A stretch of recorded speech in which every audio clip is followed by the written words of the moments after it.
and welcome to our mindful start into the week, where we have already been practicing patience because Substack wasn't allowing us to go live today.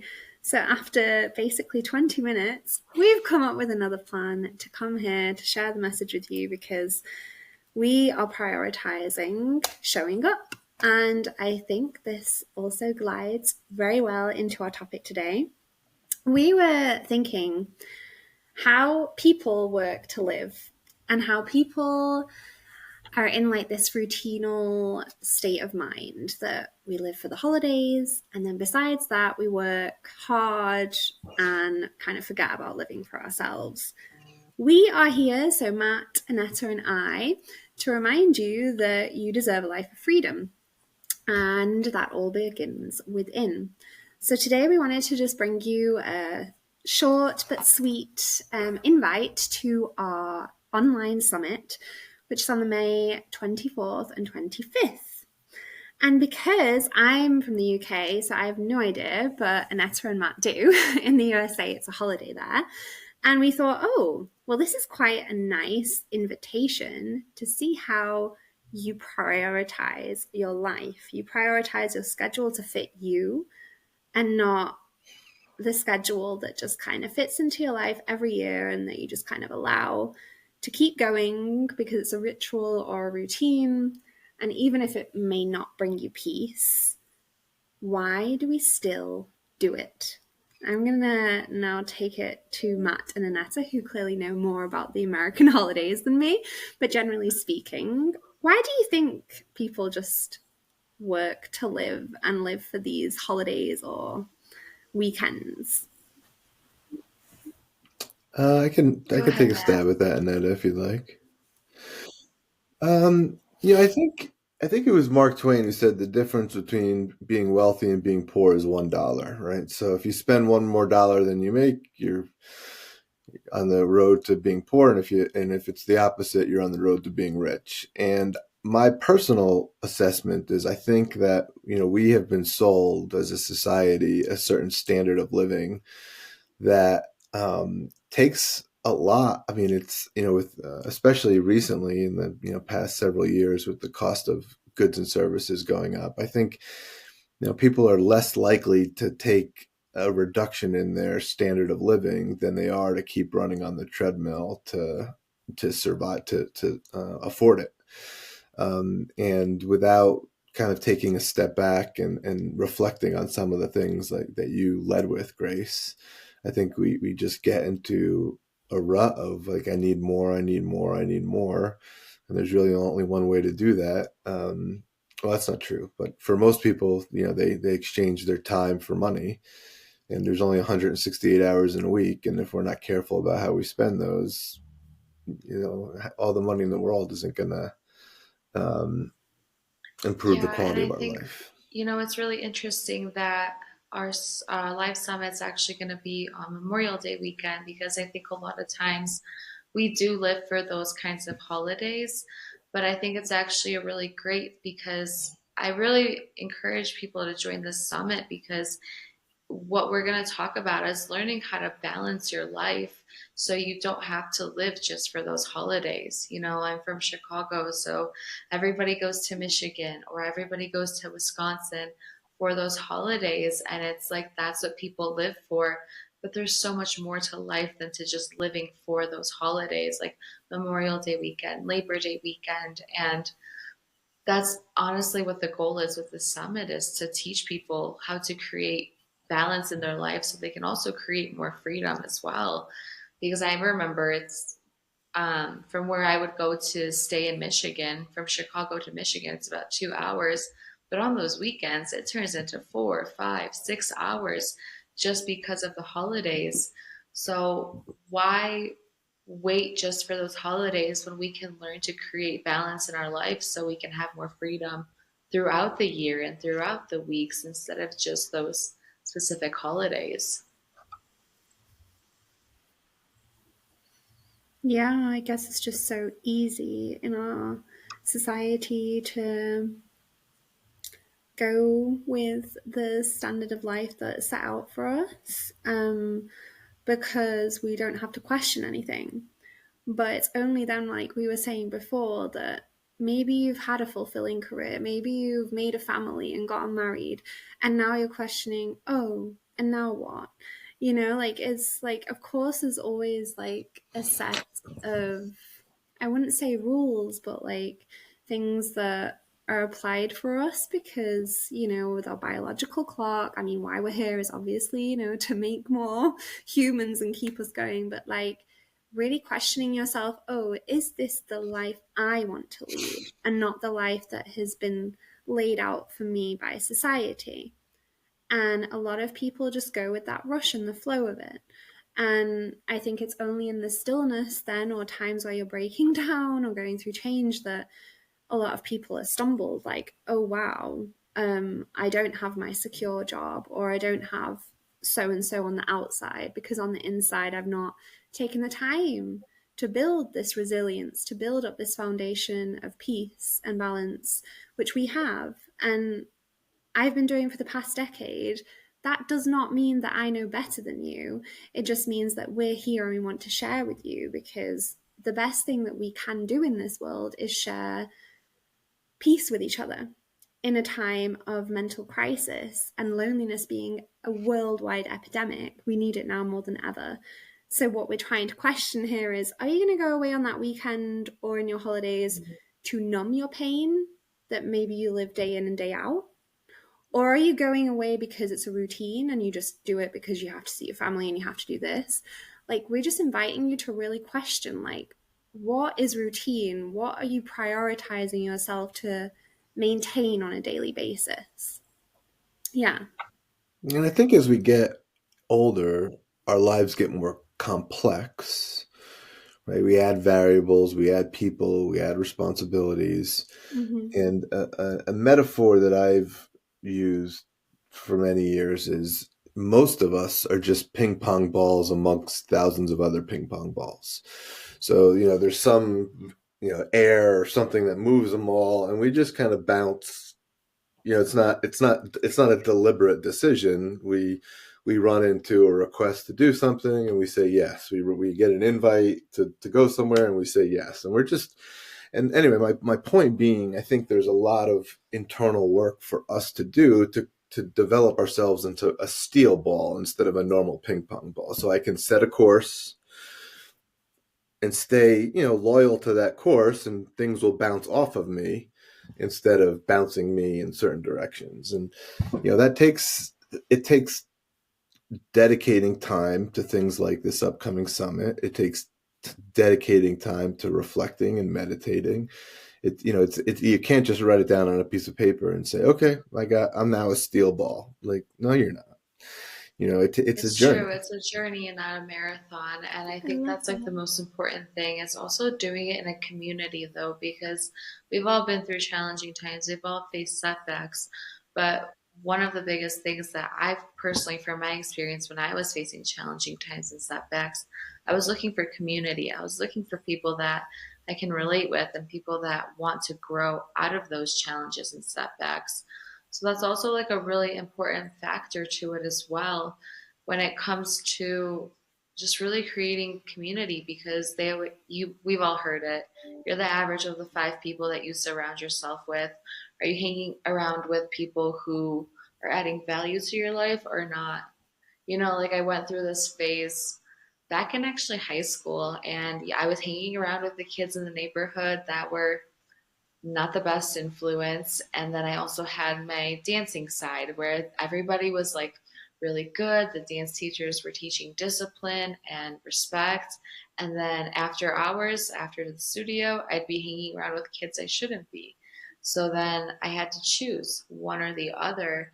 And that really does make a difference. And that's what honestly the goal, like our purpose is with this as well, is to help create a community because you never know who you're going to meet. You never know who's going to help you grow and so on. So that's also like a really big thing about the virtual summit in May as well. Yeah, what I'm hearing from both of you, which I really love, especially this metaphor with the steel ball and not ping pong so you don't get pushed around. And then like Annetta, that's a lovely story that like you had to choose between the two. I don't think many people these days know how to prioritize themselves because we're stuck in this people pleasing mode. You see it online, people struggle to say no. I mean, I see it with people that I work with, and how do you say no without being rude? Or how do I put myself first? Oh, isn't that selfish? Like, there are so many setbacks that I think come from like a toxic side of self-care and positivity. But we're here to also remind you of the power of like when you're able to step into your power and not be, battered around like a ping pong ball here, there, and everywhere, because your energy then depletes and you will go through a breakdown or a burnout or even like an identity crisis. I think we all do in some points of our lives anyway. It's about like actually, oh wow, regaining the strength in asking yourself. And I just don't feel like enough people ask themselves, what do I want to do? Like, obviously, Matt, I'm not, a mother yet. So I know that that holds a lot of more responsibility with it too, being a parent and whatnot. And, I've spoken to friends about that too, that they do forget who they are or like what their needs are and what they, need to prioritize. And I think now more than ever, with just such a crazy digital world and on the go with development, we've never developed so much.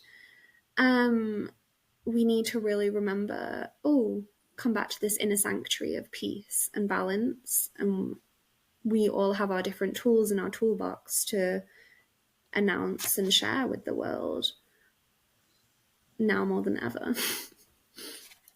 I think that's great. I mean, I applaud every single word that was just said by Annetta and Grace. So, 100% on board. I do think it's worthwhile.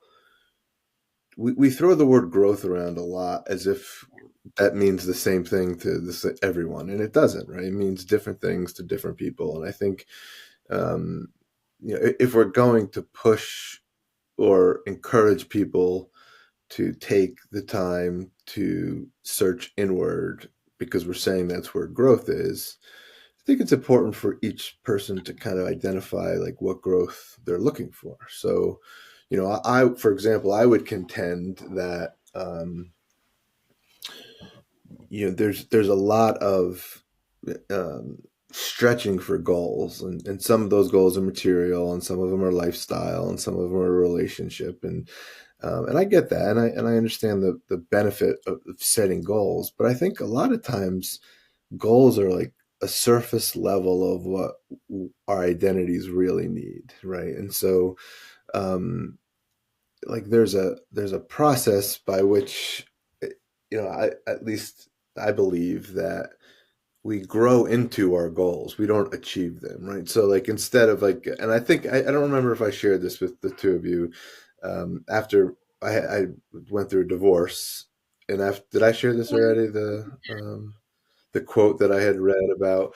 So, when I was reflecting, like someone's apt to do in a time like that, I had read somewhere that said, "Stop looking for Mister or Mrs. Right and start Yes. becoming Mister or Mrs. Right." And that planted a seed in my brain that subsequently led to this most recent book, Actualization, where like stop trying to achieve these external goals and start trying to be the person that would just naturally attract those goals, like, or those achievements, right?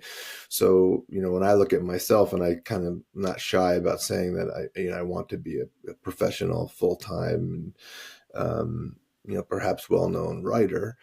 um, that's not really the goal, right? The goal is to be heard. The goal is to feel validated. The goal is, so you start to dig deeper about like, what are you really trying to achieve? And I think that as we make peace with that, we can be more congruent in our own identities, right? So like when we look at who we are, who we want to be, and what we want to do, it's my assessment that if those three things are not aligned, we're going to have friction in our own lives. And it's going to be hard to decide what to do on a daily basis when asked, "Hey, will you do this for me?" Or "Are you interested in this?" And you get hit by Yeah, another just ping to pong add ball. on to that, I really like what you said, how to be Mr. or Mrs. Right for yourself, because when I went through my divorce as well, that was the first thing that I wanted to work on, was how can I be better for myself? Because clearly shit hit the fan and we're on different pages. So I need to fix myself so I don't repeat these patterns. Because if I just take my baggage and bring it to another relationship, it's not going to fix anything. It's just going to be the same problem, different person. It's like saying you don't like the furniture in your apartment. So instead of having a 1 bedroom apartment, you go get a 2 bedroom apartment, but you take the same furniture. It's the same furniture, just different space, but you still don't like the furniture. So I think that's really valid, is Right. getting clear on who you want to be. What do you want to do? What do you want to feel like? And that is like the biggest thing, because people say, growing up, we always hear, when you're in school, okay, set yourself a short-term goal and set yourself a long-term goal. But how do we get there? How do we break it down? And I also think like breaking it down is, how do I want to feel? Where do I want to live? What kind of friends do I want to have? What time do I want to be able to wake up every day? And what time do I want to be able to go to bed? I think all of those little details help us make our achieving our goals a lot more smoother, instead of putting this giant goal on the wall and saying, okay, I'm going to do it. But how? So that's also like really great advice as well, Matt. Thank you.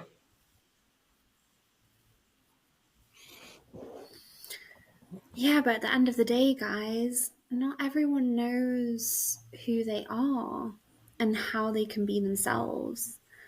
I've heard it many times with coaching clients, like, what do I mean when I say be yourself?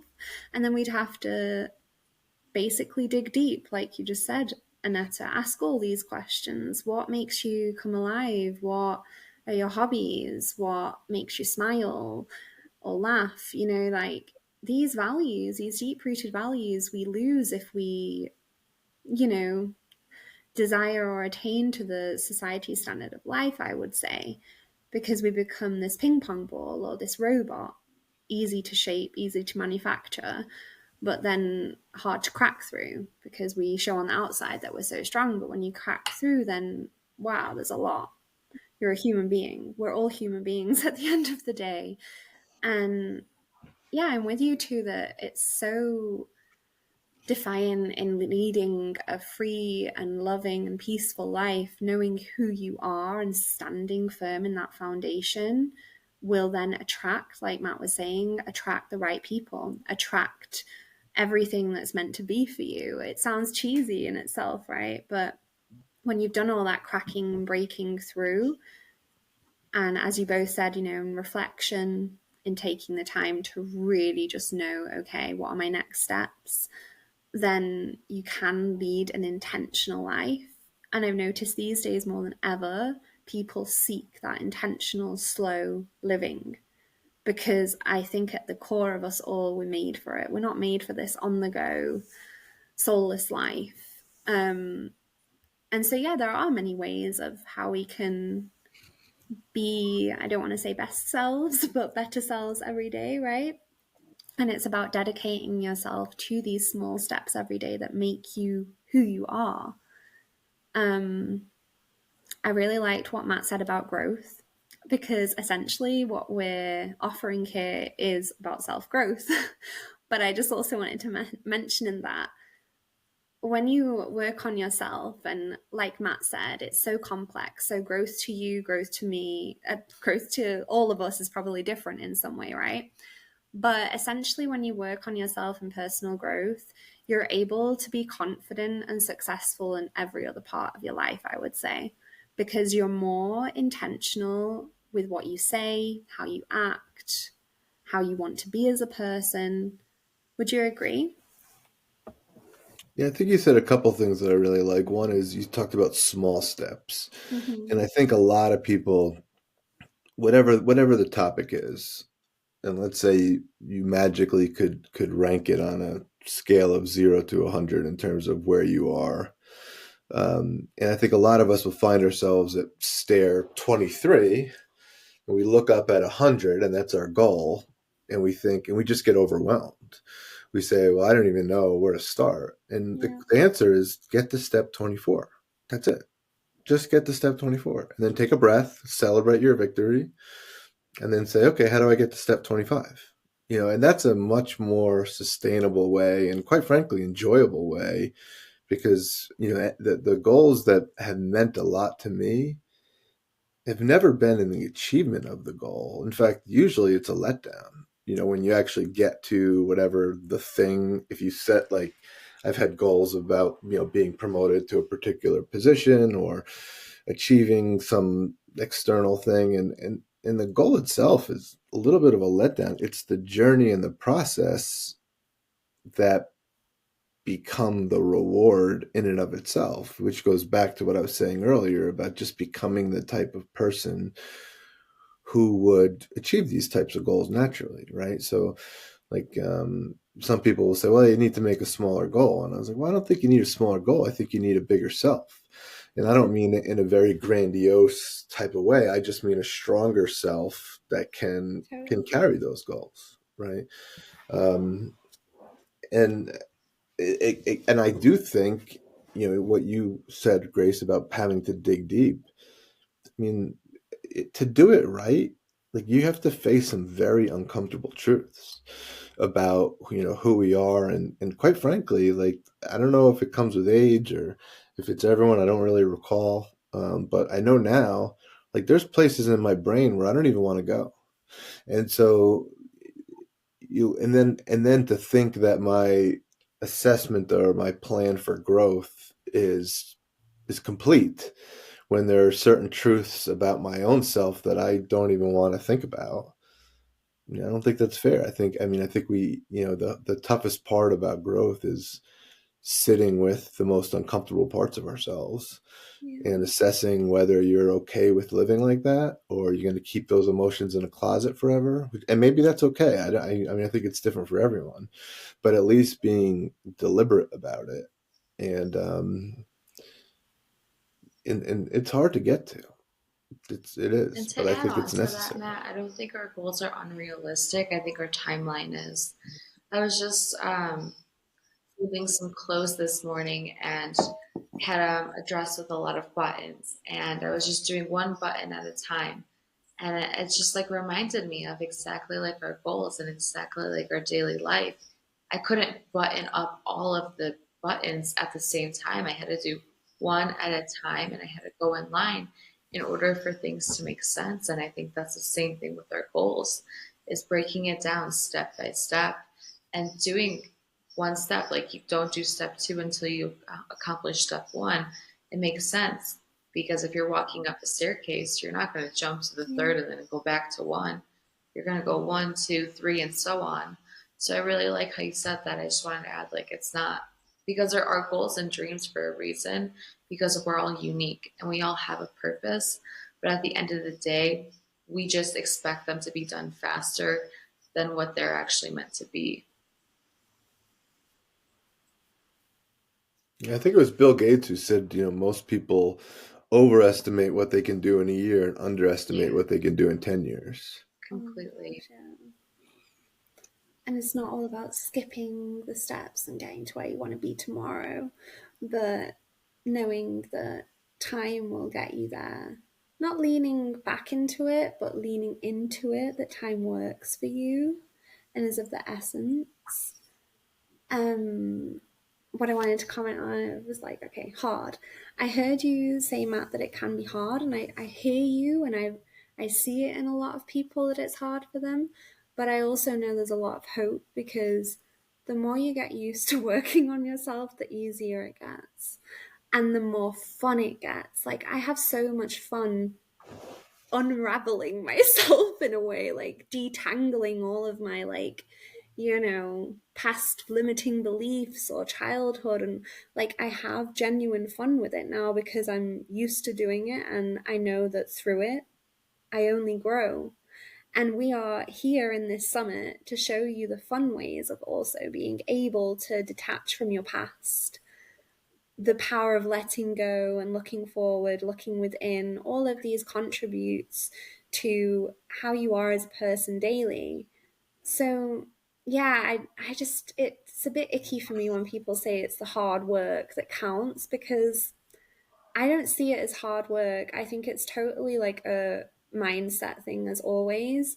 If you feel that like this is the most healing and most, you know, lovely thing that you can do for yourself, then you enjoy it. Of course, that doesn't mean that I'm laughing the whole time. I'm crying and shedding my, layers, but it can be fun. Healing is fun because you're just shedding every, layer that you want and reinforcing what works well for you, and in so many ways. I mean, you can't really even, yeah, summarize what that all feels and means, but I just know the more that you practice, the more lighter and peaceful it becomes, because you build up so much self confidence, you build up so much self trust and faith that can restore you in any situation given.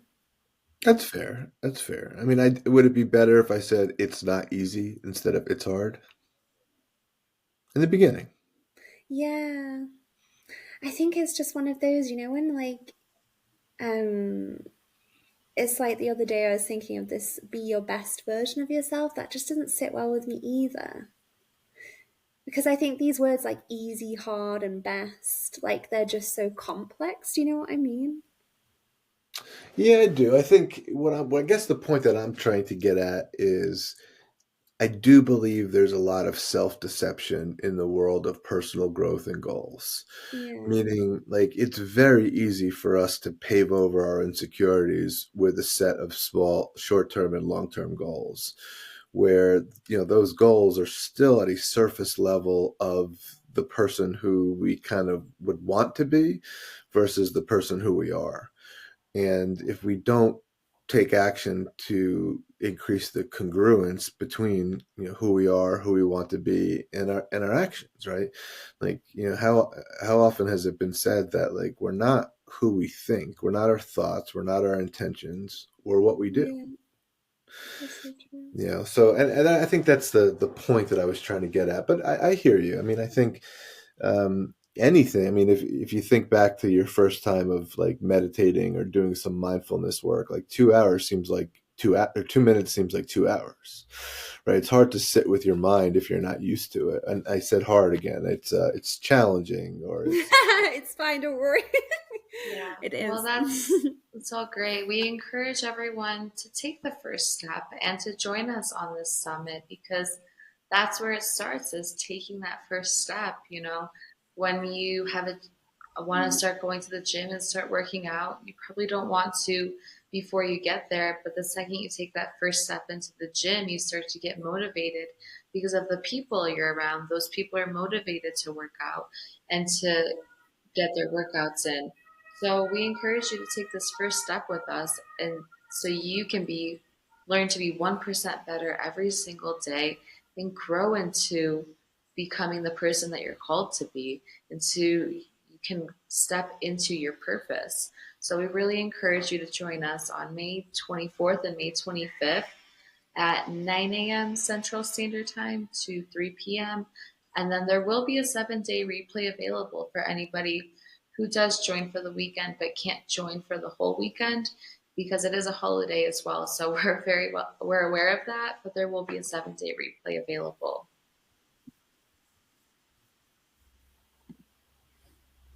I love that. Who you're called to be. Yes, stepping into our power. You guys have any final thoughts? We're also so happy to have Matt as a speaker. Yeah. Yeah, I'm looking forward to it. I'm excited. Yes, and we're also glad that today didn't let us, dampen our spirit of showing up. We found a way, and it just shows you guys you can always find a way. If something is on your heart and in your mind that is important for you, don't compress it, don't push it down, but find a way, because there always is, and we will show you many ways. Absolutely. So thanks for joining. Cool. Bye.